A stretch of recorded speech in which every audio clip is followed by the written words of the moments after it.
A paz do Senhor, os irmãos. Vamos para mais um comentário da lição bíblica. Estamos na penúltima lição do segundo trimestre, onde estamos estudando a primeira carta de Paulo aos Coríntios. E desta feita vamos comentar o capítulo de número 15. O capítulo número 15, o assunto da lição é o poder da ressurreição de Cristo. A lição de número 12, a penúltima lição, e o título da lição é o poder da ressurreição de Cristo. Como sempre, a lição traz três objetivos. O primeiro é esclarecer a importância da ressurreição de Cristo. Desde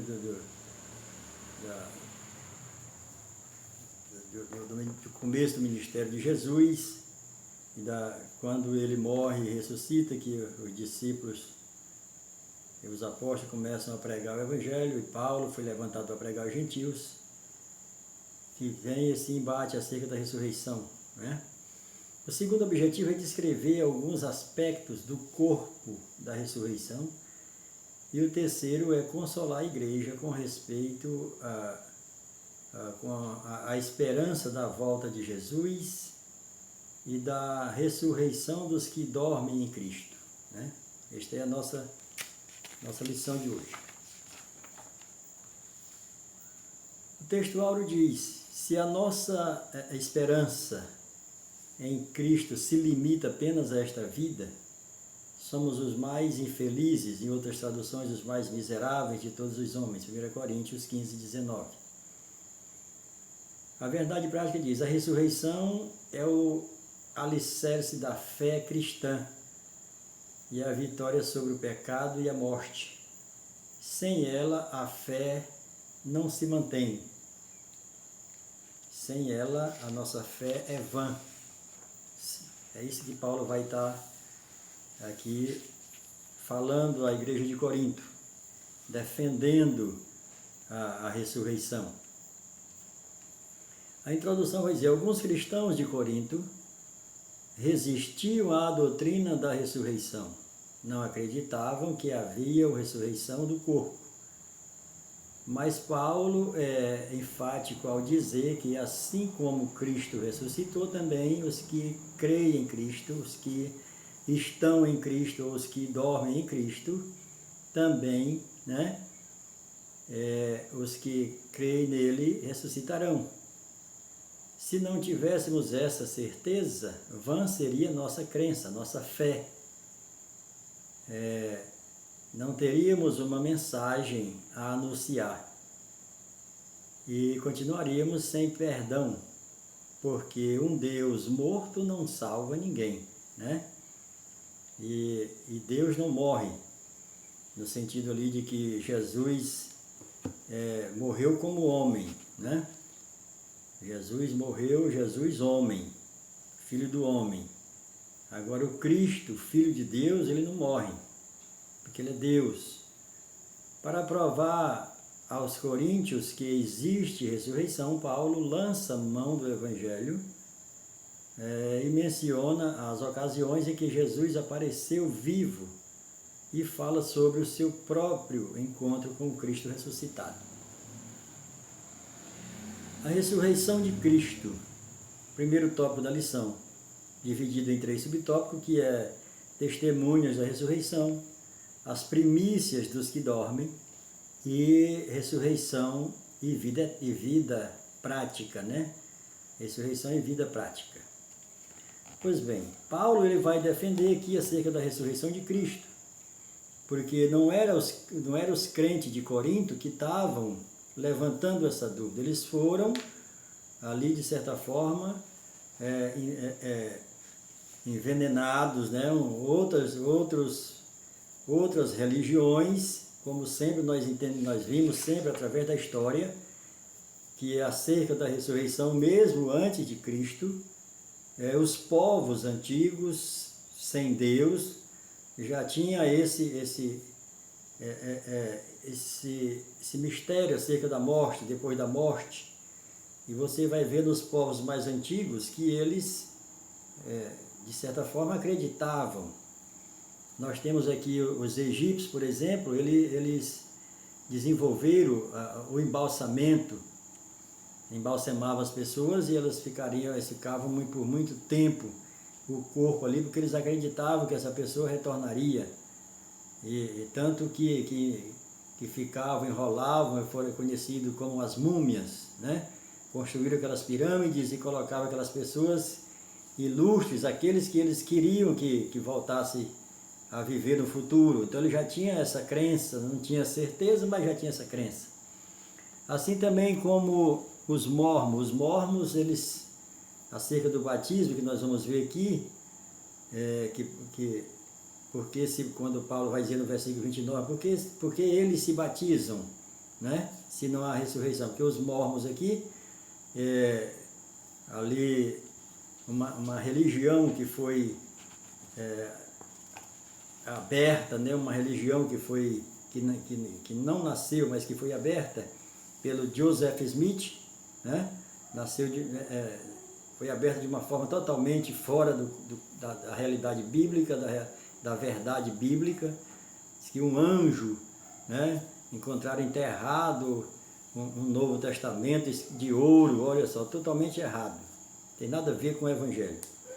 E aí quando uma pessoa se converte, ele vai lá e batiza essa pessoa e batiza os antepassados dessa pessoa que tenha morrido, seja pai, avô, bisavô, tataravô e tetravô e assim por diante. Então, os judeus também tinham essa situação de batizar o defunto, no sentido de preparar o corpo depois para sepultar. No caso de Jesus, não foi preparar o corpo depois que ele morreu, porque já era o Shabat, então não era permitido mais. Mas Maria, irmã de Lázaro, e Maria Madalena ungiu ele, se anteciparam e ungiu ele ainda em vida. Elas anteciparam isso. Então, os católicos, eles não batizam os defuntos, mas ficam com aquelas missas de 7º dia, de 14 dias, de 21 dias, e aí esperando que essa pessoa não está no inferno, está tem um outro nomezinho lá que eles falam, que eles creem que está no catecismo deles, né? Essa pessoa fica lá nesse estado e aí pelas as rezas que eles fazem aqui, essa pessoa ela encontra com a salvação, ela é salva, é resgatada, né? Fica em cima do muro, né? Nem no inferno nem no paraíso. Então, também não existe isso, biblicamente. Pois bem, aí Paulo ele vai defender a ressurreição de Cristo, né? Se Cristo não ressuscitou, a nossa fé é vã, inclusive a igreja de Corinto. Ele diz, então vocês que eu evangelizei, que vocês se converteram, que vocês creram no Evangelho e aceitaram Jesus, então vocês também são uma farsa, são uma mentira. Se Cristo não ressuscitou, então é vã a nossa fé. Pois bem, então aqui no segundo subtópico vai falar sobre as primícias do que dormem. Lá, na mesma carta de Paulo aos Coríntios, capítulo 3, verso 9, nas primeiras lições, Paulo ele diz que nós somos lavoura de Deus. E se você quiser entender como é que é a lavoura, você vai ver a questão do trigo, lá em Levítico 23:10. Da forma que é feita a lavoura e a colheita do trigo, é da forma que Jesus vem arrebatar a sua igreja. Da mesma forma que está lá, porque o que está no Antigo Testamento, o que está ali no Pentateuco, no Antigo Testamento, é sombra do que iria acontecer. Muitas e muitas coisas já aconteceram, mas falta acontecer muita coisa ainda do que está lá no Antigo Testamento. E essa colheita dessa lavoura é uma delas, né? Quando você, aqui no capítulo 15, que nós estamos do apreço da lição, verso 20 a 23, né? Diz aqui, baseado no que está lá em Levítico 23:10, quando era tempo da colheita, eles preparavam, plantavam o trigo, e na época da colheita, né? Aqueles molhos, aquele trigo que amadurecia primeiro, né?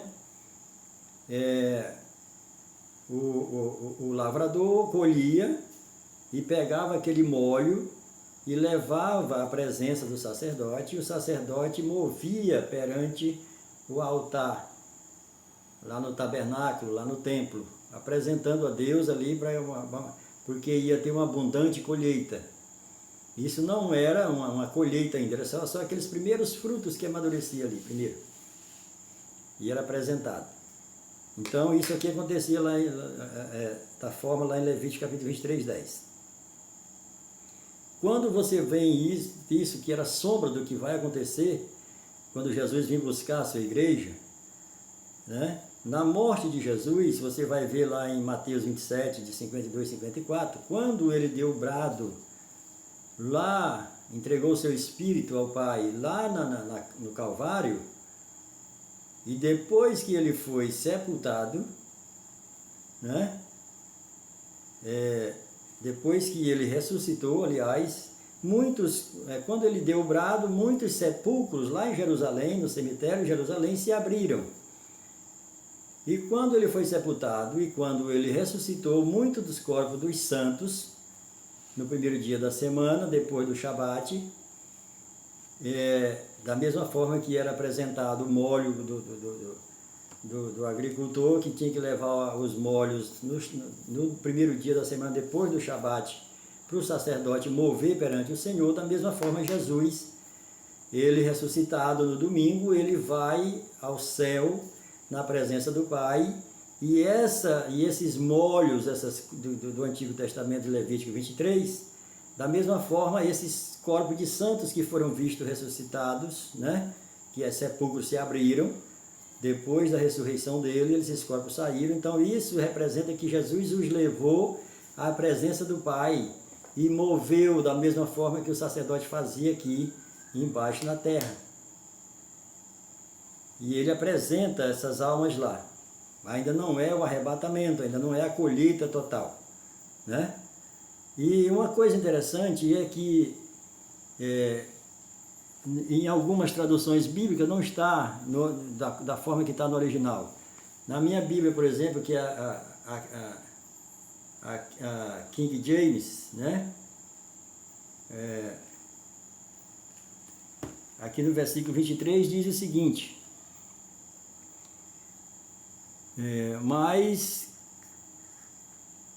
mas cada um conforme a sua ordem, né? Mas cada homem em sua própria ordem, né? Cristo, no tocante à ressurreição, Cristo, vírgula, que em outras traduções não tem a vírgula, passa direto. Mas no original está Cristo, vírgula, as primícias, vírgula, depois os que são de Cristo.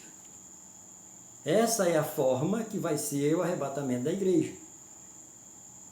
Cristo as primícias, vírgula, depois Cristo primeiro, depois as primícias, o que nós vimos aqui, quando ele dá o brado, quando ele é ressuscitado, os corpos de santos, sepulcros são abertos e o corpo de santos ressuscitam. Ali são as primícias. Então, Jesus, como sumo sacerdote, ele apresenta essas primícias ao Pai. Assim como o sacerdote fazia isso, né, no tabernáculo e no templo, depois do templo.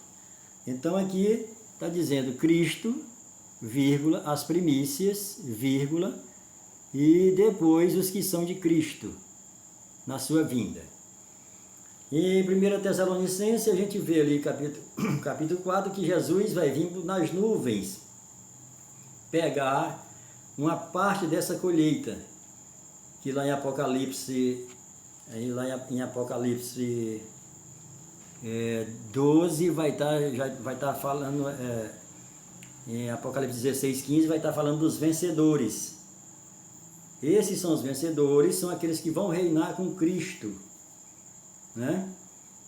Mais ainda aqueles que vão ser salvos, né, pela própria vida durante a tribulação, que não vão negar a Cristo e vão morrer. Esses também vão reinar. Então, ele não vai levar toda a igreja de uma vez só, porque tem crente, ele vem buscar primeiro os que são vencedores para reinar com ele. Nem todos salvos vai reinar. Assim, da mesma forma, nem todos os salvos vão ser ressuscitados de uma vez só. Porque tem aqueles que é salvo, mas não fez nada para o reino, não vão para a igreja, não lê a Bíblia, né? Não evangeliza, e só foi salvo porque a salvação é um presente. Pois bem, então aqui está tudo encaixado aqui, no capítulo 15 de 1 Coríntios, Paulo vai estar trazendo isso acerca da ressurreição. E você precisa juntar, porque a Bíblia é um quebra-cabeça, você precisa juntar com o Pentateuco, aqui no caso de Levítico, você precisa juntar com o Evangelho, né? Acerca de Mateus 27, 52, acerca da ressurreição de Jesus. Pois bem, então esse é o ponto. O outro ponto interessante aqui da lição é acerca, quando Paulo, no versículo 29, que ele vai defender a ressurreição. Ele não está defendendo da igreja de Corinto. A igreja de Corinto ouviu algo e estava em dúvida. Essa é a questão da igreja. O crente que não lê a palavra, que não estuda a palavra, quando vem qualquer vento de doutrina ou qualquer tipo de ensino, a igreja fica alvoroçada, a igreja fica confusa, porque ela não mergulhou, ela não tem o conhecimento. E isso acontece até hoje. Mas hoje o maior problema é que nós que temos uma facilidade tão grande para entrar costumes pagãos na igreja do que entrar a própria palavra. Quando vem com a própria palavra do que está escrito aqui, muitos dos cristãos dizem que é heresia. Mas, no entanto, recebe coisas pagãs dentro da igreja ali para fazer parte do culto, que é do paganismo. E todo mundo fica ali, ninguém fala nada, justamente por falta de conhecimento da palavra. E aí quando Deus levanta alguém, quando Deus, o Espírito Santo revela algo, aí as pessoas ficam em dúvida, isso não é de Deus, isso é heresia, porque nunca vieram estudar, pesquisar. E para receber costumes pagãos é bem mais fácil. Você vê a igreja hoje repleta de costumes pagãos, né? Desde do louvor, do culto, das ofertas, da forma de angariar finanças para a igreja, que não é segundo a Bíblia, que é ofertas e dízimo, e assim muitas coisas. E agora, quando é para falar da palavra, porque as pessoas, os crentes, os irmãos não têm conhecimento, e aí bloqueiam, né? Bloqueio, ele acha que aquilo é novo. O que é que aconteceu com Jesus quando veio com as boas novas, com o Novo Testamento? Os judeus bloquearam, não receberam. Porque a gente tem aquela reação de bloqueio para tudo que é novo. Mas no tocante à palavra, Paulo diz que a gente deve examinar tudo e reter o bem. E principalmente quando se trata, esse tudo se trata da palavra de Deus. Então, o que Paulo está defendendo aqui é que diz, olha, se no tópico 2, né? Aliás, no tópico a ressurreição, quando ele fala no versículo 29, aqui ainda do tópico 1. E ele diz, olha, se não há ressurreição, então é em vão a nossa fé. E aí ele diz, se não tem ressurreição, porque eles se batizam pelos mortos, ou em favor dos mortos, dos que morreram no passado. Se não tem ressurreição, porque aqui eles, não é vós aqui, né? Ele está na terceira pessoa do plural. Então, Paulo não está falando com a igreja de Corinto, não era eles que estavam tendo essa situação. Eles estavam em dúvida, estavam bagunçados, porque ainda não tinham amadurecido no sentido da fé e do conhecimento da palavra. E quando o crente não é maduro o suficiente acerca da fé, acerca do conhecimento da palavra, quando vem alguma coisa assim, ele acha que aquilo é bíblico, que aquilo é de Deus. E esse é o perigo. Então nós devemos ter o cuidado para isso. E é isso que Paulo vai estar dizendo aqui, né? Por que eles batizam os mortos? Versículo 29, né? Do contrário, o que farão os que são batizados pelos mortos? Se de modo algum os mortos não ressuscitam, por que então eles são batizados pelos mortos ou em favor dos mortos? Eles, não é? Paulo está falando aqui com a igreja de Corinto, que ouviu essa situação. Então é necessário que, ao ouvir aquilo que não é bíblico, você venha para a Bíblia, como nós falamos sempre do crente bereano, que o próprio Paulo vai dizer, né? Lá em Atos 17, Paulo vai parabenizar os crentes bereanos, porque ele está pregando e os crentes de Bereia estão vendo se está realmente condizendo na palavra aquilo que ele está falando. Da mesma forma hoje, mas hoje ninguém vê isso. As pessoas chegam e falam e jogam na igreja e ninguém vem para confirmar na palavra. Agora, quando fala do que está na palavra, aí se levanta um monte para dizer, não é bem assim, mas está na palavra. Só falta conhecimento. E Paulo ele vai ser bem enfático aqui nesse capítulo 15 para defender isso, né? Para defender realmente a fé, para defender as Escrituras, para a gente vir para as Escrituras. E aí eles vão dizer, mas com que corpo ressuscita? E Paulo vai dizer, olha, assim como tem corpo celeste, tem corpo terrestre. Um é um corpo dos animais, e aí cai por terra aquela situação de que os seres humanos não é do reino animal, como é colocado na ciência, né? O ser humano não é do reino animal, muito embora tenha algumas peculiaridades, né, no sentido ali de órgãos, né, do sangue, mas não é do reino animal. O ser humano é o ser humano, é a cópia, é a imagem e semelhança de Deus. E aí Paulo vai estar dizendo que tem o corpo, né, o corpo do homem, né, tem o corpo do ser humano, tem o corpo dos animais, e tem o corpo dos peixes, e tem o corpo das aves. Observe que ele deixa isso bem claro. Então nós não somos do reino animal, nós somos seres humanos, à imagem e semelhança de Deus, através de Cristo.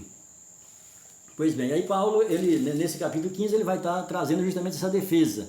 E o que eu queria deixar bem claro, bem enfático aqui, aliás, nesse comentário, né, reduzindo o tempo o máximo possível, é que você se atenha justamente aqui no Levítico capítulo 23, a partir do versículo 10, comparando com 1 Coríntios 3:9, comparando com Mateus 27, 52, 54, né?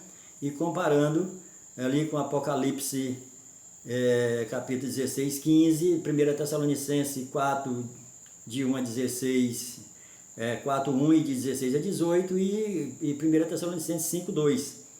Fazer essas comparações. E aqui no segundo subtópico, a ressurreição, quando ele fala do primeiro homem e o segundo homem, no versículo 35 a 49, né? Aí você vai ver Paulo falando do primeiro Adão e o segundo Adão, e depois ele fala do primeiro Adão e o último Adão. São duas coisas totalmente diferentes. O primeiro Adão e o segundo Adão são dois homens que vieram à existência, que foram criados por Deus, formados por Deus, sem a participação de homem e mulher no sentido de ter relação sexual. Apesar de que Jesus nasceu de uma mulher, mas foi obra do Espírito Santo e não de homem.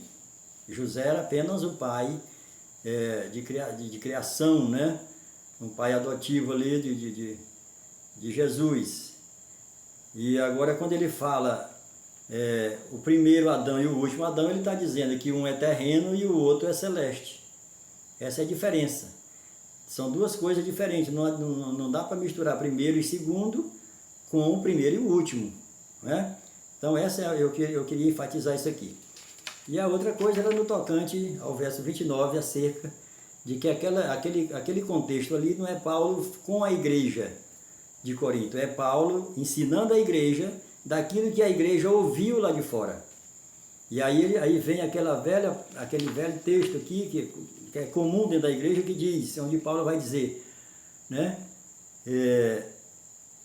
Paulo chama a razão e os aconselha a não darem ouvido a essas conversas fiadas, né? Conversas vãs. As más conversações corrompem os bons costumes. Só que isso é colocado na igreja no tocante à própria palavra. Quando você chega com a própria palavra ali, dando exemplos, não só em um livro, não só em um capítulo, versículo, mas espalhado, porque é assim que a palavra é diferente dos livros humanos, é que a palavra de Deus, você não está preso a só um escritor, a só um versículo, a só um tempo. Você vai encontrar isso no Antigo e no Novo Testamento, escrito por várias pessoas. É por isso que é digna de toda confiabilidade e aceitação. E aí eles pegam esse versículo aqui, que as más conversações corrompem os bons costumes, mas isso é as más e não a palavra. Observe bem, quando é a palavra, ela é para ser analisada, ela é para ser estudada, ela é para ser... você tem que mergulhar nela para você realmente chegar ao fim, você ir até o fim daquele assunto para você esgotar todo e qualquer dúvida acerca daquilo. Você tem que esgotar, chegar no final. Ele esgotou aqui, entrando na Bíblia de um lado e do outro, o Antigo e o Novo Testamento, 2, 3 escritores, e aqui foi isso aqui, que a revelação é isso aqui. Então aí você tem que esgotar o texto, faça pergunta para o texto. Pois que Deus abençoe, tenha uma boa aula, é a penúltima aula. Se inscreva no nosso canal, né? Ative o sininho para que quando tivermos outros vídeos você está sendo avisado, e que Deus abençoe você. Se quiser algum questionamento, alguma dúvida, entre em contato conosco, faça nos comentários para que a gente possa realmente trazer luz para textos que ficam escondidos e muitos passam por cima e não mergulham para realmente extrair o melhor desse texto. Que Deus abençoe a todos em nome de Jesus. Amém.